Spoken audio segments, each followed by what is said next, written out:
हरिओम श्रीराम अंबज्ञ। मी अमोल सिंह चव्हाण, सिन्नर उपासना केंद्र, जिल्हा नाशिक। आत्तापर्यंत 2017पासून बापू परिवार जॉईन झालो आहे जसं काही मी, आणि 17पासून इतके अनुभव आलेले का मी सांगता दिवस संपून जाईल पण ते अनुभव संपणार नाही। एवढे बापूंनी मला खूप जबरदस्त अनुभव दिले, छोटे मोठे सगळेच प्रकारचे अनुभव मला बापूंनी दिले।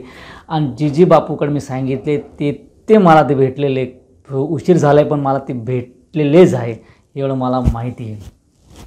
तर 2018-19ची गोष्ट आहे का जेव्हा मी कंपनीमध्ये मी इलेक्ट्रिशियन म्हणून होतो।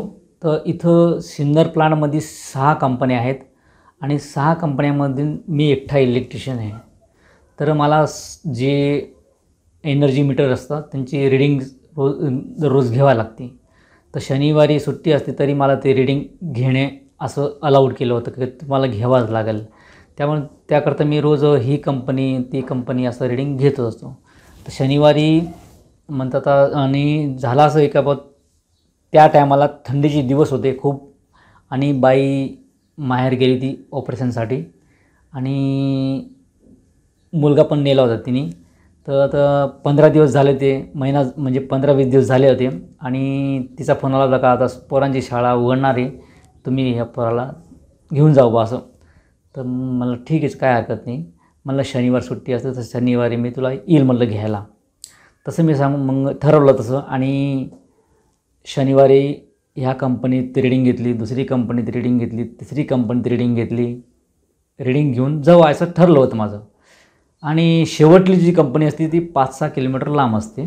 तर ते रीडिंग घ्यायला जायचं आणि टर्न आला आणि एक कुत्रं समोर आलं आणि मी गाडी पडली माझी, मी घसरलो माझ्या आणि त्या टायमाला एवढी जबरदस्त थंडी होती की स्वेटर वगैरे सगळं घातलं होतं पण तरी ते घसरलं आणि हात बघितलं तर ते असे लाल जरच झाले होते का ते गाडी आता धरू शकत नाही असं अशी कंडिशन झाली होती।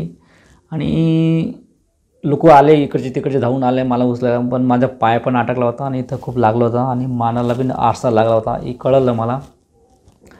तर मी असं थोडंसं म्हणतं नका काढू नका म्हणतं मला, मी थोडंसं मला शांत होऊ त्यानंतर तुम्ही हात लावा म्हणतं मला, का मी आता आहे ना सध्या माझ्या पोझिशनमध्ये नाही म्हणलं मी। मग त्यांनी थोडंसं बोललं तर मग काय हरकत नाही, मी ओके मला असं सांगून ते निघून गेले। मग तसं मी हळूहळू उठलो, बसलो जागेवर आणि ती कुत्राला बघितलं, तो कुत्रा समोर आला। तर म्हणलं बापूराया मी काय केलं बरं, एक कुत्रा, मी जर हनुमान चालीसा म्हणत येत होतो आणि हा कुत्रामध्ये आला आणि मी पडलो, मला तू वाचवलं का नाही बरं, मी असं बापूरायांना सांगितलं। आणि तसं मग मला वाटलं का आता थोडंसं जाऊ, आता शेवटली कंपनी रीडिंग काय कसं घ्यायचं काय करायचं, हात बघितलं मी, आता बापूरा आता मी काही जास्त बघू शकत नाही, मी उठतो आणि रीडिंग कंपनीत जातो। आणि तसं मी आणि उचलली गाडी आणि किक मारली, लगेच गाडी पण चालू झाली आणि पोहोचलो। तर ते सिक्युरिटी मग रीडिंग घ्यायला जात होतो मी, तर ते सिक्युरिटीने बघितलं बाबा तुम्ही लंगडत का जात आहे, मग सांगतो मी पहिलं रीडिंगचं काम करून घेतो म्हणलं। मी रीडिंगचं काम केलं आणि ते त्यांना सांगितलं मला असं झालं, मला तसं झालं, ॲक्सिडेंट झाला माझा तसं।